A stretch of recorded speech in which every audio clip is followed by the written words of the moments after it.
This episode of Getting Geeky with Game Relief is proudly being powered by our friends over at Gold Chuckle LLC, who just launched Hasty Baker, which is the kind of card game I could see becoming a household favorite. The concept's fresh with its baking theme, plus you won't get your kitchen all dirty through baking, but you can still bring this to your tabletop.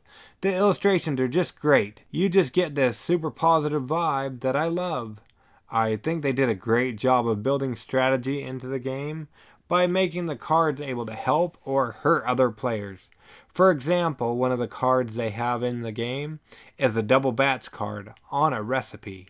Whether it's your own or someone else's, means that you have to get double all the ingredients to finish the recipe, which obviously is going to slow your opponent down, but it also gives the player double points, so it's not as straightforward as it might sound. Hang on until our Kickstarter corner portion of the show to find out about an awesome giveaway we've teamed up with them to bring you guys over at thegiveawaygeek.com, of course. Now, let's go ahead and jump into the show.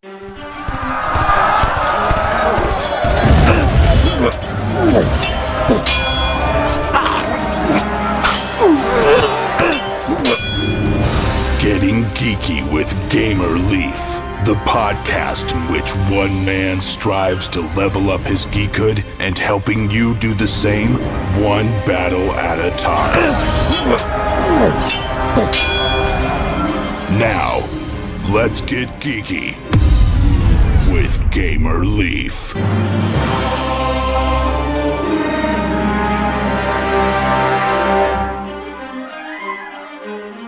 The most merciful thing in the world, I think, is the inability of the human mind to correlate all its contents. We live on a placid island of ignorance and in the midst of black seas of infamy, and it was not meant that we should voyage far. The sciences, each straining in its own direction, have hitherto harmed us little. But some day, the piecing together of disassociated knowledge will open up such terrifying vistas of reality, and of our frightening position therein, that we shall either go mad from the revelation or flee from the deadly light into the peace and safety of a new dark age. Did that sound familiar to you guys? It didn't to me either, but this is a quote from H.P. Lovecraft from The Call of Cthulhu, and today we're lucky enough to have on the creator and mastermind of a game loosely based upon that, Elder Shadows. Is that right, Nicholas? Is that how you guys are involved with Elder Shadows? That's right, we are the designers of Elder Shadows. Awesome. And who else are we joined by? It's you, Nicholas, and who's your co-designer? My name's Timothy Tobeck. I'm Nicholas's actual brother-in-law. So yeah, it's kind of a pet project we've been working on for about a year now. Well, there you go. Keep it in the family. Now, before we jump into Elder Shadows, let's rewind a little bit if we could. How did you guys get into playing tabletop board games? Oh, geez, big question. A long time ago, this little card game called Yu-Gi-Oh! Kind of consumed my life, and then it started to go badly, and I kind of dropped out of board gaming for a while, and I went to college for game design, digital entertainment and game design, and you can't really do a lot of that in Minnesota, unfortunately. So I kind of use all that knowledge in the game design industry now. I was trying to, and I really got into board gaming around 3 or 4 or 5 years ago. I think 5 years ago now, and I think Smash Up is the game that got my wife and I into the hobby pretty heavily. Oh, good. Do you have a favorite two characters you like to smash up together? Not really. I prefer to go randomly. Everything except ninjas is pretty good. Oh, there you go. Cool. And what are you playing these days? These days, we're into. Well, my group is pretty into the Gloomhaven thing. Oh boy, that's on our shelf of opportunity. We haven't been able to get it to the table yet. Awesome. And what about yourself? Timothy, is that right? Yep. How did you get into playing tabletop board games? I'm kind of the same story. So when I was about 13, I fell into the same game of Yu-Gi-Oh! We actually used to play together at the local shop, and then he ended up marrying my sister, funnily enough. So that was a little bit of a coincidence. I started with that. I kind of dived into Magic.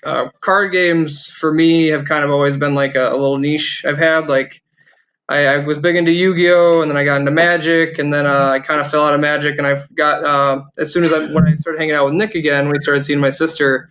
He got me into more tabletop games, and I fell into this game called Netrunner. And Netrunner to me is like the pinnacle. It's like my favorite card game like of all time. I've been playing it for the last 5 years. I like absolutely love that game. So.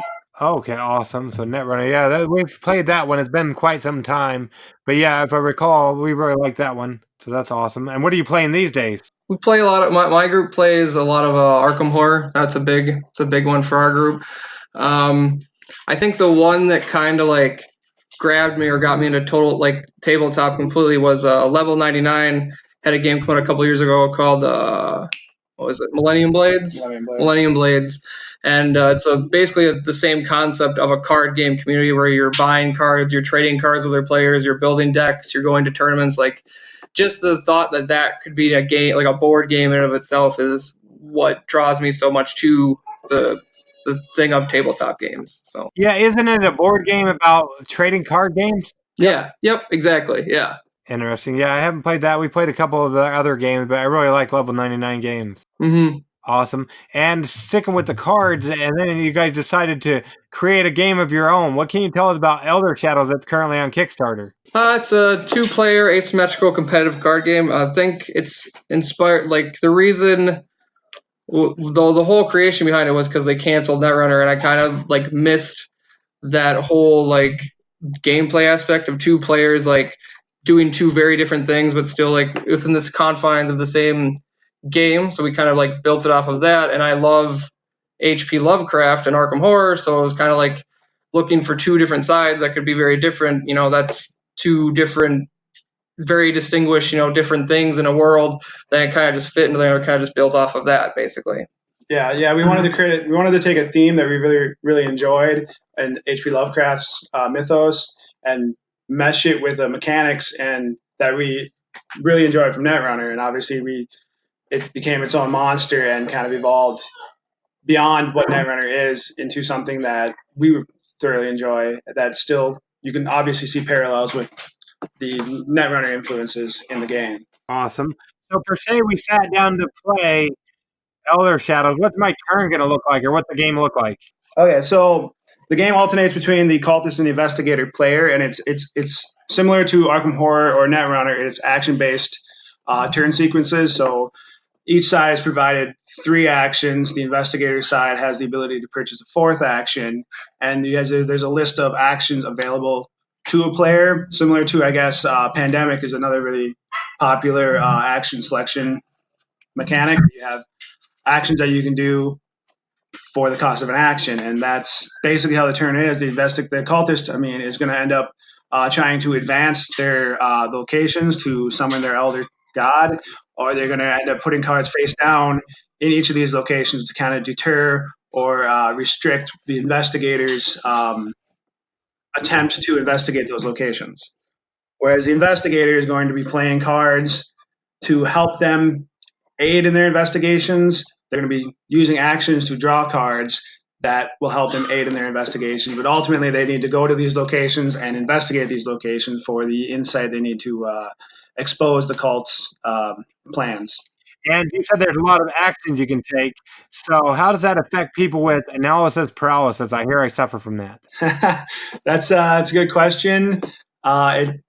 That's probably pretty hard for them. I guess we're pretty keen on building each side so that there's one action that is needed to take in order to win the game. So that's probably the action that's most prioritized. But depending on game state, other actions might need to be taken first. So I guess if you suffer from action paralysis, you could just try to sprint towards your win condition and see if that works. Oh, okay, awesome. I'll probably get creamed by my wife, but what's new? So there you go. Awesome. And so during playtesting, was there ever anything you had to scratch because it just wouldn't work for Elder Shadows? Yeah, notebooks full of stuff. The game's current incarnation is far different than what we designed on the 12-hour drive home from Gen Con last year. It started with like 5 locations, and we trimmed that down to 3. It started with way radically different cards. We tried to have like like Magic's enchantment systems where we had rituals that stayed out and play for the entirety of the game, and we ended up didn't liking that. And the sanity system actually started out a lot different than the current incarnation, which is one of my favorite things in the game is how our sanity system currently works. Like the original incarnation, cards couldn't be played unless the sanity was within a certain range, and that it was pretty quick to realize that it didn't work out at all. So now it's just that the power level of the cards are different based on where the sanity level is, and I think that's something that's so unique about our game in comparison to almost any other game I can think of. So how does that insanity system work then for your game? So throughout the game, it fluctuates based on how much stress the investigator has and how much insight the investigator has. And the higher the higher the sanity meter is, the stronger the investigator cards are, while the weaker the cultist cards are, and vice versa. If the sanity is low, the stronger the cultist cards are, and the weaker the investigator cards are. So it creates a really cool feeling where, like, if the sanity meter is low, the investigator player is really going insane trying to make any progress in the game. Whereas if the sanity is high, they're kind of in the driver's seat, and the cultist player is going crazy trying to progress their game state or make the investigator stressed out enough to bring the sanity back down to the neutral or even the low sanity levels. And whoever's most insane wins the game, or how do you determine a winner? We've got it's a point system. So the cultist actually has some of their actions. This is called an offer, I guess. What we have in this is basically when you do certain things for an action, you basically advance your locations, and there's different symbols on each location. So, like, say a location has 2 red symbols, a blue, and a yellow symbol. So in this, like for that particular area, in order to win, like in order to gain control of that, you would have to have so you have to pay 2 blood to put 2 red tokens on, remove a stress from the investigator to put a blue one on, and then discard a card to put a yellow one on. And then there will be a pattern for the other 2 locations you have as well. And once you complete the pattern on those 4 locations, you win over there. On the investigator side, they have to investigate these locations and gather insight or knowledge on what's going on with these cultists. And when they reach a location, they gain insight. When they investigate, they gain insight. So at the end of their turn, they score based on how much they have. So if you've had 4, you get a publication, which is like a point basically, and you have to give 3 publications to win as the investigator. So it's a very different win conditions on both sides. Okay, interesting. That sounds pretty cool. So that sounds really cool. So you don't overpromise and underdeliver. Somebody goes ahead and they back Elder Shadows. When would they anticipate getting their game so they can try to win? Ideally, Gen Con 2020. We could probably get it done earlier, but we don't want to make any promises because there is a significant amount of artwork that is required to finish the game. Okay, awesome. And also, word on the street is you guys are doing a giveaway with us over at thegiveawaygeek.com. What can some lucky winner have the chance of winning? A full copy of Elder Shadows plus any stretch goals.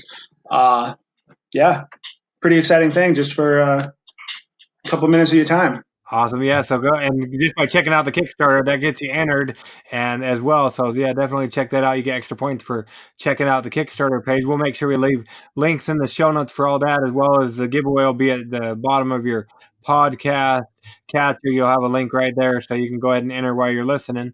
Now, so when it comes to Elder Shadows, what makes you guys' game pop is what my audience should go check out. And if they like what they see, back it on Kickstarter today. It's probably the most unique thing about it is the sanity system and just the management on the investigator side of the stress. So on that side, you're doing a lot of it's a lot of resource management. So you're managing your stress. So your so the sanity meter doesn't go down, right? So your sanity meter doesn't go down, and you're managing your hands. You have enough resources to properly investigate and gain enough points to win. You're managing. You're watching the cultist ends on their blood to make sure they're down, so you can properly do it. There's a lot of micromanaging both sides have to do in order to effectively achieve their win condition. Right, and to elaborate more on the sanity system that I've spoken about before, the coolest thing about our sanity system is how each card, or pretty much each card, has multiple effects on the card. It's up to you as a player to decide to use the card now based on whatever the sanity meter is at, or you could try to play the game in a way that raises the sanity meter to when you do play that card, it has a much better effect. And I think it creates really cool decision trees where like you need to play a card now, but you really want to wait to get the maximum effort out of that card. Awesome. And it looks like if somebody has questions or whatnot, they can try to play it on Tabletopia before they back it. Is that right? Yes, there is a version of it on Tabletopia. I believe I've updated the rules to the most recent revised rules that you can also read on the Kickstarter page. Yeah, if you have questions, you can absolutely jump on Tabletopia and play around, play a couple rounds even.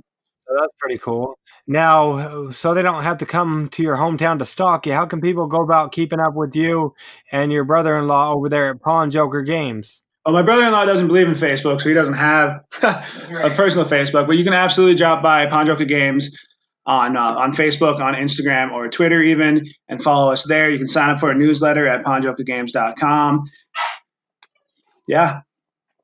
You can back us on Kickstarter, and I can track you that way too. Yeah, most definitely.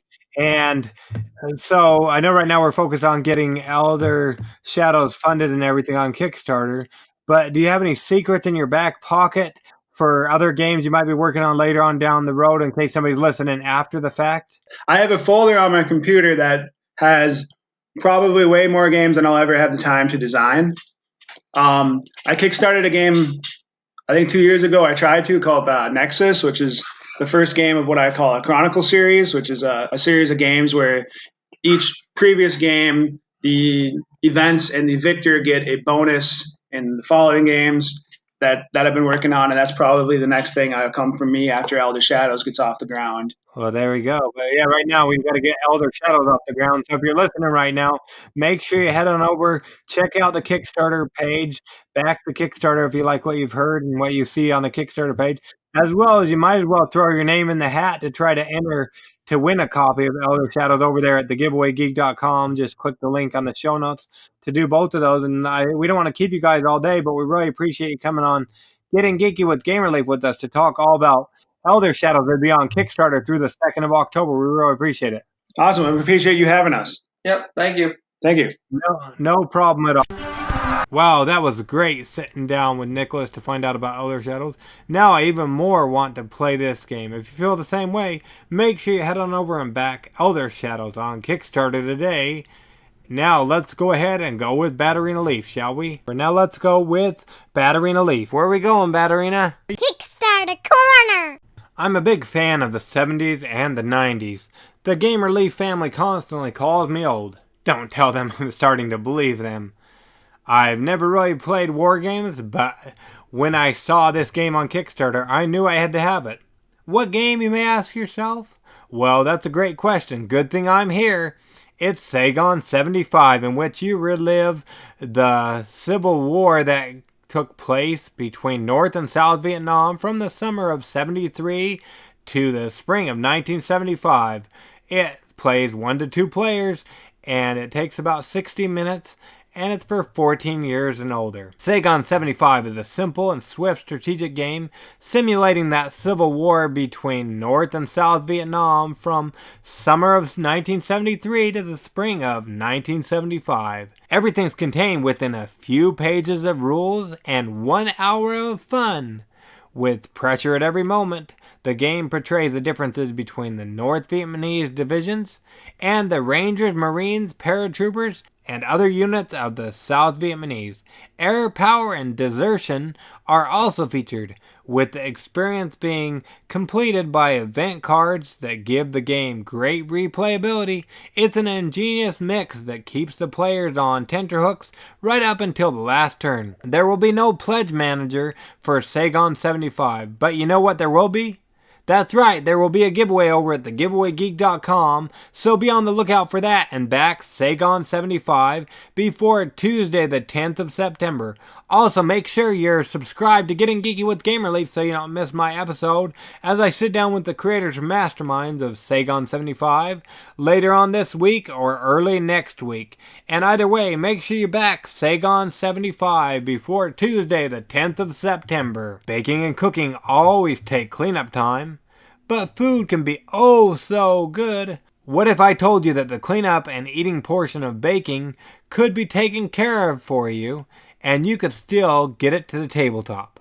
Well, I can't necessarily do it for you, but luckily the brothers over at Gold Chuckle LLC have you covered with their current Kickstarter game. That's right, it's Hasty Baker, the card game in which players race to collect the ingredients needed for their recipes before others sabotage them. It looks like a really fun game. Hasty Baker is an exciting new card game. It's fast-paced, easy to learn, yet full of opportunities to strategize to keep other players on their toes. The goal of the game is to be the first to complete your recipes. Each completed recipe gives you 1 point, and the first player to get to 5 points wins. You begin each turn with the recipe and 7 cards from the draw pile that include playful ingredients and strategy cards that help you prevent other players from completing their recipes. That's nice to take that. You know we don't care for co-op games in the Leaf household. Word on the street is we'll be doing an episode dedicated solely to this game, so make sure you subscribe to Getting Geeky with Gamerleaf in your podcast catcher so you don't miss it, or if it's already aired, make sure you go back and look for our Hasty Baker episode. Plus, we'll be doing a giveaway unlike what you've usually seen over at thegiveawaygeek.com. This will be done over through our Facebook page, The Giveaway Geek. So make sure you've liked or are following our Facebook page, The Giveaway Geek, on Facebook, like I said, and be on the lookout for that so you don't miss the fun of this giveaway and so you don't miss the fun game. Make sure you back Hasty Baker, the card game, on Kickstarter before Monday, the 30th of September.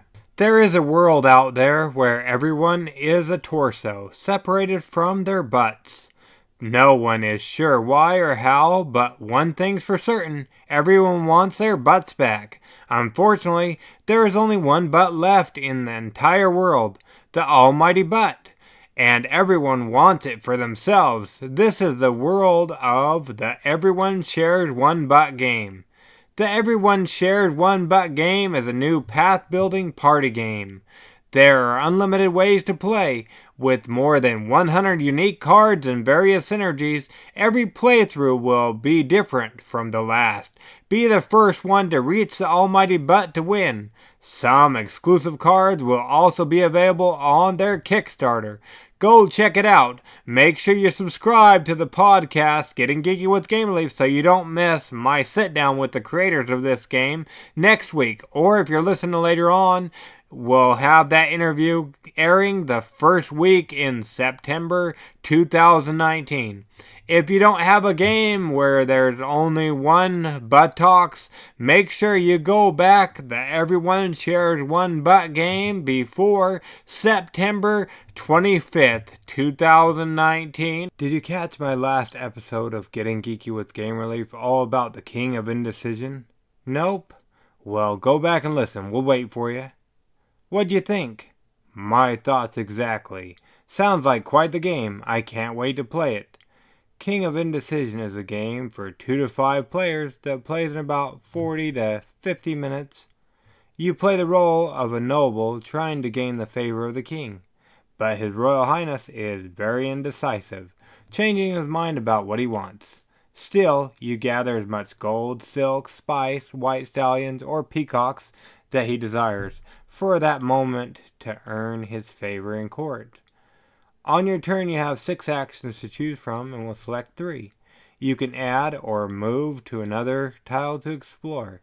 You can gather treasure, you can hire new workers, or make a trade, and most importantly, make an offering to the king.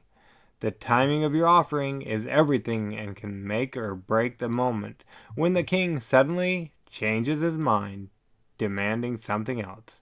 Through 5 rounds of play, the stakes get higher and available options increase. You'll need to watch other nobles and make the right decision at the right time. The player who gains the most favor by the end of the game will be the winner. It's not easy being a noble in this court, but the elements of surprise, strategy, and suspense are what keeps players coming back to the King of Indecision. Here's what some people are saying. This game is so easy to learn and so fun to play. Would play it over and over again as it's completely different each time, said Penny Slack. I enjoyed this game as much as Sentry or Splendor. said Harry Lee. Very original and enjoyable game. Highly recommended, said Tina. Super fun to play. Very exciting. Keeps all players on their toes through the game, said Yes Carr. And last but not least, is David Espinoza had this to say, I recommend this game to everyone. So make sure you go check out King of Indecision on Kickstarter. Listen to our episode if you missed it still. And back it before the end of the month. And make sure you head on over to thegiveawaygeek.com. We've got some awesome giveaways going on. More being added every day almost. So make sure you check that out. And let's go ahead and close this episode out, shall we, people? If you liked any of the games we talked about in today's episode, make sure you check out their Kickstarter campaigns to show them and us a little love. Backing them goes a long way. Plus, make sure to stay up to date on all the giveaways we're doing over at thegiveawaygeek.com. There will be at least 2 to 3 new giveaways going live over there next week. It's our least favorite time as well as yours. So until next episode, make sure you go ahead and get geeky, stay geeky, and bring others in the geekfold by sharing our episodes with others, as well as keeping up with the giveaways we're doing over at thegiveawaygeek.com. Gamer Leaf out.